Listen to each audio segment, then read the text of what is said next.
नमस्कार बच्चों, मैं नीतू गोयल एक बार फिर आपके समक्ष उपस्थित हूँ। कक्षा 8 रुचिराम भाग 3 का 5वां पाठ लेकर। इस पाठ का नाम है कंटकेनैव कंटकम, जिसका अर्थ है कांटे से ही कांटा को निकाला जा सकता है। आइए पढ़ते हैं। पंचमः पाठः चैप्टर 5 कंटकेनैव कंटकम। कांटे से ही कांटे को निकाला जा सकता है। कहने का अर्थ बच्चों ये है कि जो व्यक्ति जैसा करता है उसके साथ वैसा ही करना चाहिए। आइए पढ़ते हैं। आसीत कश्चित चंचलो नाम व्यादः। आसीत था कश्चित कोई चंचल नाम का शिकारी। कोई चंचल नाम का शिकारी था। पक्षी मृगादीनां ग्रहणेन सह स्वीयां जीविका निर्वाहयति स्मः। पक्षियों को पकड़कर सह वह अपनी जीविका को चलाता था, जीवन यापन करता था। एकदा सह वने जालं विस्तीर्य गृहम् आगतवान्। एक बार वह वन में जाल को फैलाकर ग्रहम अपने घर को वापस आ गया। दिवसे प्रातः काले यदा चंचल वनम गतवान् तदा से दृष्टवान् यत् तेन विस्तारिते जाले दुर्भाग्यात् एकः व्याघ्रः बंधः आसीत्। दूसरे दिन प्रातः काले सुबह को यदा जब चंचल वन गतवान वन को गया, तदा तब सा दृष्टवान उसने देखा, यत की तेन विस्तारिते उसके द्वारा फैलाए गए जाल में दुर्भाग्याद दुर्भाग्य से एक व्याघ्रः शेर बंद था। कि जब वो शिकारी जाल फैलाकर अपने घर को आ गया, दूसरे दिन जब वो गया जाल में कुछ फंसा या नहीं फंसा ये देखने के लिए गया, तो उसमें एक शेर फंसा हुआ था। सो अचिंत्यत उसने सोचा, व्याघ्रः माम खादिष्यति कि जो शेर है मुझे खा जाएगा।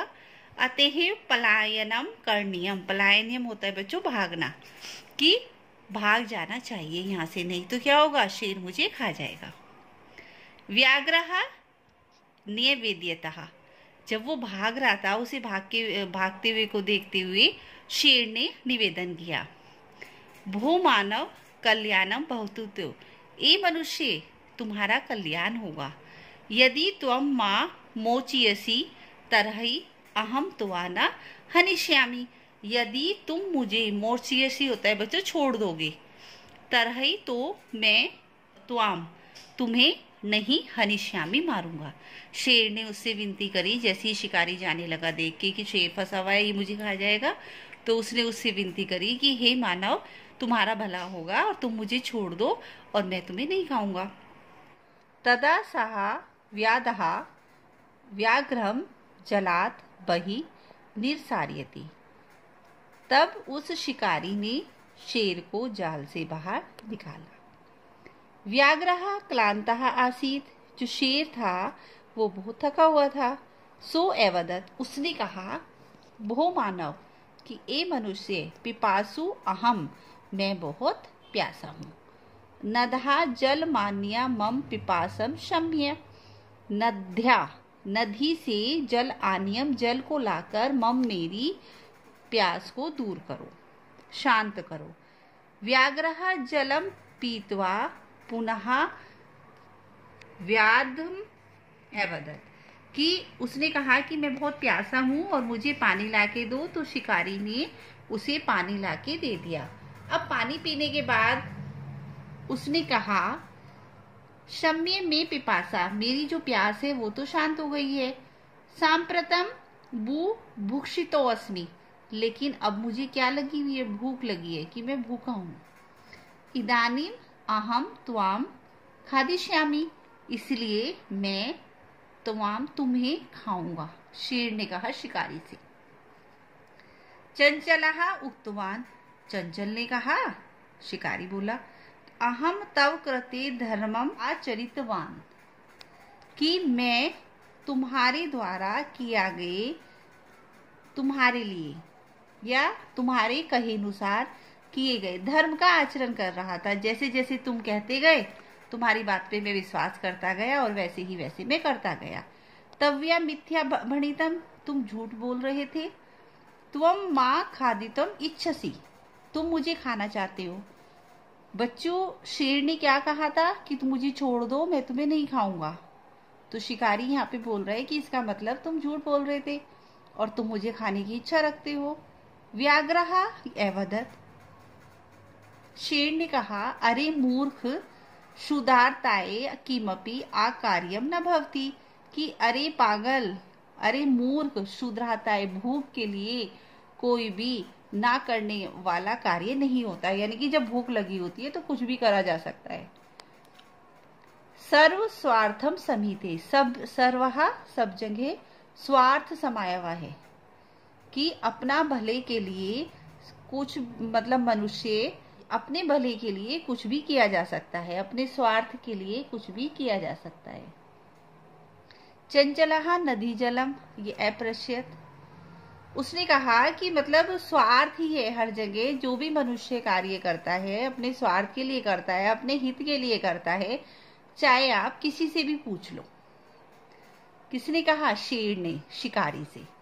तो शिकारी इस बात को पूछने के लिए नदी के पास गया। चंचलहा नदी जलम आप्रश्यत, चंचल ने नदी के जल से पूछा। नदी जलम अवदत्, नदी के जल ने कहा, एवं भवति, ऐसा ही होता है कि जो भी काम किया जाता है अपने स्वार्थ के लिए करते हैं। नदी बता रही है, जनाः मयि स्नानम कुर्वन्ति, मनुष्य मेरे द्वारा जल में स्नान करते हैं। वस्त्राणि प्रक्षालयन्ति, और वस्त्र को उसी में ही धोते हैं। तथा च मलमूत्र आदिकम विसर्ज्य निर्वन्ते, और मलमूत्र आदि भी उसमें छोड़कर निर्वन्ते लौट जाते हैं।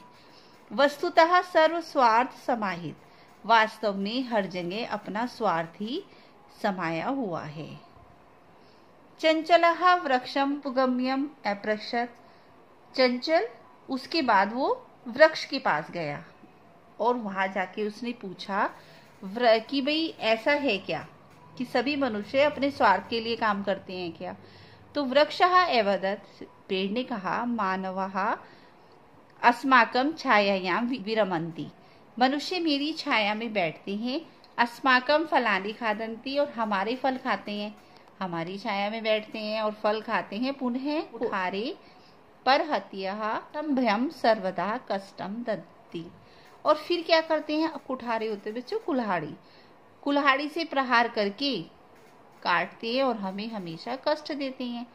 यत् कुत्रापि छेदनम कुर्वन्ति, जहाँ कहाँ कटाई करते हैं और हमें कष्ट देते हैं। सर्व सर्वाय समाहित, यानी कि सभी जगह स्वार्थ समाया हुआ है कि हम ही उन्हें फल देते हैं, हम ही उन्हें छाया देते हैं और बाद में क्या करते हैं? हम ही वो काट देते हैं। समीपे एका लोमशिखा बद्री गुलमानां पृष्ठे नीलिना एतां वार्ता शृणोति समः, समीप बराबर में एक लोमड़ी बदरी बेर की झाड़ियों के पीछे छुपी हुई थी और वो ये सब बातें सुन रही थी। सा सहसा चंचलम उपसत्य कथयति, वह अचानक से वहां जाकर बोली, का वार्ता, क्या बात है? माम अपि विज्ञाप्य, विज्ञाप्य होता है बच्चों बताओ, कि मुझे भी बताओ। से अवदत्, उसने कहा। किसने? शिकारी ने। कि आहा मात्र सवसहा, कि अरे मौसी, अवसरे तम समागतवती, अवसरे शुभ अवसर पर, सही समय पर तुम आई हो। मया अस्य व्याघ्रस्य प्राणा रक्षितः परम एषः मावेव खादितुम इच्छति, मैंने व्याघ्रस्य कि इस शेर के प्राणों की रक्षा की है, परम लेकिन एषः यह मुझे ही खाना चाहता है। तदंतरम सः लोमशिखायै निखिलां कथां नैवेद्यत, उसके बाद शिकारी ने लोमड़ी को सारी कथा सुनाई। लोमशिका चंचलम एकथ्यत। चंचल लोमड़ी ने कहा, बाड़म त्वम जालम प्रसार्यता, कि फिर से मेरे सामने तुम एक बार जाल फैलाओ। पुनः सा, और फिर शेर से कहा, केन प्रकारेण त्वम एतस्मिन् जाले ब्रद इति अहम प्रत्यक्षम द्रष्टुं विष्यामि, कि मतलब तुम किस प्रकार से इस जाल में बंधे हुए थे, मैं तुम्हें दोबारा से देखना चाहती हूँ कि तुम कैसे जाल में बंधे हुए थे। समझ में आ रहा है ना बच्चों? लोमड़ी चालाक थी। लोमड़ी ने शिकारी से कहा कि तुम जाल फैलाओ पहले मेरे सामने, और फिर शेर से बोली कि इस जाल में तुम किस तरह बंधे हुए थे, मुझे दिखाओ। व्याघ्रः तद् वृत्तान्तं प्रदिशितं तस्मिन् जाले प्रविशता। शेर ने उस वृत्तांत को दिखाने के लिए तुरंत उस जाल में प्रवेश कर दिया। जाल में वो पहुंच गया, दिख रहा है ना पिक्चर में। लोमशिका पुनः यथ्यत। लोमड़ी ने फिर से कहा, संप्रति पुनः पुनः कूदनम कृत्वा दृश्यः। संप्रति, कि अब मुझे ना तुम बार बार कूद के दिखाओ। जैसे फंसा हुआ होता है कोई, और वो कूद कूद के बाहर निकलने की कोशिश करता है, कि अब तुम कूद कूद के भी मुझे दिखाओ। से तथैव समाचारत, उसने समाचारत वैसा ही किया। किसने? शेर ने। जैसा जैसा लोमड़ी कहती गई, चालाक लोमड़ी, शेर वैसा ही करता गया। समाचारात, वैसा ही आचरण किया। अनारतम कूदनेन से श्रांतः अभवत्। लगातार कूदने से वह थक गया। कौन? शेर। जाले बंद से व्याघ्र क्लांतः, जाल में बंद हुआ वह जो शेर था बहुत थका हुआ होकर निसहायो भूतवा, निसहाय हो गया, बहुत थककर वो ना जमीन पर लेट गया, वहीं पे ही लेट गया। तत्र अपतत, गिर गया। प्राण भिक्षा इव चे याचत, कि प्राणों की भिक्षा मांगने लगा। अब वो जाल में बंद हो गया और वो कहने लगा, मुझे बाहर निकालो, प्राण की भिक्षा मांगने लगा। लोमशिका व्याघ्रम आवदत सत्यम तव्या वर्णितम सर्वः स्वार्थ समीहते। लोमड़ी ने शेर से कहा कि तुमने सत्य ही कहा था। क्या कहा था बच्चों? कि सभी अपना भला चाहते हैं, यानी कि सब जगह स्वार्थ ही समाया हुआ है और स्वार्थ से ही सभी अपना कार्य करते हैं। बच्चों, यहाँ पे ये चैप्टर समाप्त हुआ, कहानी समाप्त हुई। इस कहानी से बच्चों हमें शिक्षा मिलती है कि जो व्यक्ति जैसा व्यवहार करता है उसके साथ वैसा ही व्यवहार करना चाहिए। जो अगर आपको मेरी वीडियो पसंद आई हो तो उसे लाइक और सब्सक्राइब करें, बेल आइकन को प्रेस करना ना भूलें। धन्यवाद।